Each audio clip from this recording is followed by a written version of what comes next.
چھٹا مغل بادشاہ اورنگزیب 1707 میں گزر گیا۔ اورنگزیب نے مرنے سے پہلے اپنی وصیت لکھوا دی تھی۔ اس کی وصیت کے 12 پوائنٹ تھے۔ اس ڈاکومنٹ سے ہمیں اورنگزیب کی سوچ کا بھی پتہ چلتا ہے۔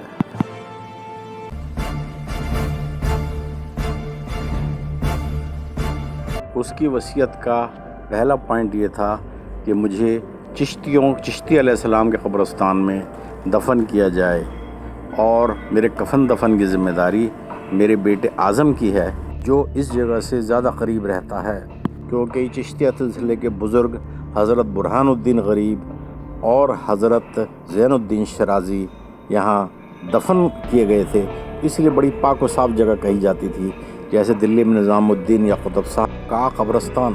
اسی طرح اورنگ آباد کے پاس خلد آباد ایک گریو کمپلیکس ہے، جہاں برہان الدین غریب اور حضرت شاہ زین الدین شرازی کے مزار ہیں۔ یہاں کئی چشتی بزرگ سپرد خاک ہیں۔ اورنگزیب شرازی صاحب کو بڑا پسند کرتا تھا، ان کے قبرستان پہ جاتا تھا، اسے سکون ملتا تھا، تو اس نے کہا کہ چشتی علیہ السلام کے قبرستان میں مجھے دفن کیا جائے۔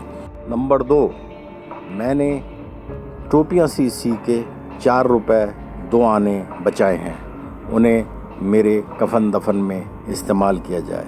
میری یہ رقم عالیہ بیگم محلدار کے پاس ہے، ان سے لے لیا جائے۔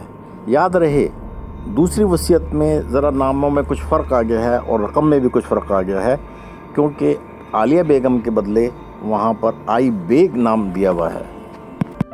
اس کے علاوہ میں نے 305 روپے قرآن پاک کی کتابت سے کمائے ہیں جو میرے پاس ہیں، اس کو اسی دن فقیروں میں بانٹ دیا جائے، کیونکہ قرآن پاک کی جو کتابت سے جو پیسہ ملتا ہے اس کو اپنے اوپر لگانا جائز نہیں ہے۔ نمبر 3، میرا سامان شہزادے علی جاہ یعنی شہزادہ اعظم کے ایجنٹ کے پاس ہے، اگر ضرورت پڑے تو اس میں سے وصول کر لیا جائے۔ نمبر 4، اس گناہگار یعنی اورنگزیب کا سر کفن میں کھلا رکھا جائے، کیونکہ اللہ کے حضور میں ہمیں ننگے سر ہی جانا ہے۔ نمبر 5، اس دور میں ایک سمپل کپڑا ہوتا تھا گزی، اس کا کفن مجھے ملنا چاہیے، کیونکہ اس دور میں جو امیر لوگ تھے وہ دوسرے خرافات کرتے تھے، رنگ برنگی مختلف چیزیں لپیٹا کرتے تھے۔ نمبر 6، اس حصے میں اورنگزیب اپنے ساتھیوں کا ذکر کرتا ہے، جن لوگوں نے اس کے ساتھ جنگیں لڑیں اور قربانیاں دیں، ان کے بارے میں اورنگزیب نے اپنے لوگوں کو وصیت کی ہے کہ ان کا خیال کرا جائے، ان کی چھوٹی موٹی غلطیوں کو معاف کیا جائے۔ نمبر 7، کوئی بھی قوم ایرانیوں سے بہتر متصدی نہیں ہے، یعنی کلیریکل کام وغیرہ کرنے میں ایک قوم بہترین ہے، اور نہ ہی انہوں نے کسی جنگ میں دھوکہ دیا ہے۔ مائیوں کے دور سے اب تک انہوں نے کبھی غداری نہیں کی، لیکن مسئلہ یہ ہے کہ وہ عزت کے بھوکے ہوتے ہیں، اس لیے ان کے ساتھ گزارا بڑا مشکل ہوتا ہے، اور ان کے ساتھ گزارے کے لیے ایک اسٹریٹجی اپنانی چاہیے۔ نمبر 8، تورانی قوم یعنی جو سینٹرل ایشیا کی جو لاٹ ہے بخارے وغیرہ کی، اس کے بارے میں وہ لکھتے ہیں، تورانی لوگ بہترین لڑاکے ہوتے ہیں اور بہترین جنگ جو قوم ہے، لیکن ان کو کہا جائے کہ واپس آ جاؤ تو فوراً واپس آ جاتے ہیں۔ اس قوم کو فیور کیا جائے، کیونکہ جو سروسز یعنی خدمات یہ قوم کرتی ہے وہ دوسرے کر نہیں سکتے۔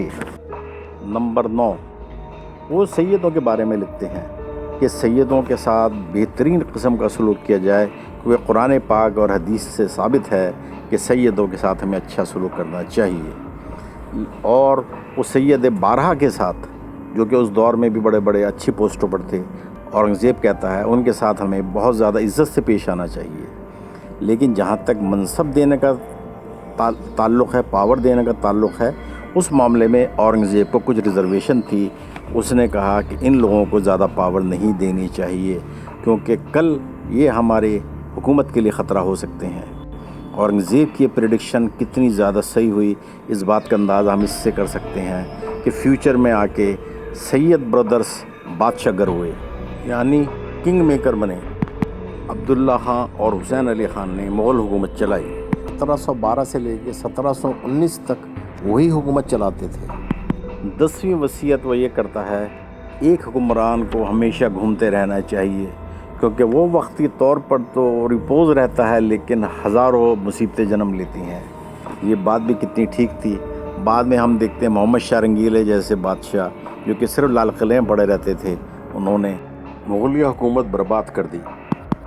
11ویں وصیت وہ یہ کرتا ہے، اپنے لڑکوں پہ زیادہ بھروسہ مت کرو اور تھوڑی سی دوری رکھو، کیونکہ اس کے لیے وہ یہ کہتا ہے کہ شاہ جہاں نے بھی یہ غلطی کی تھی اور دارا کی بات مانتا تھا۔ دارا کو اس نے زیادہ قریب کر لیا تھا اور زمانے کو اپنا دشمن بنا لیا تھا، اس لیے اپنے بچوں سے کچھ فاصلہ رکھو۔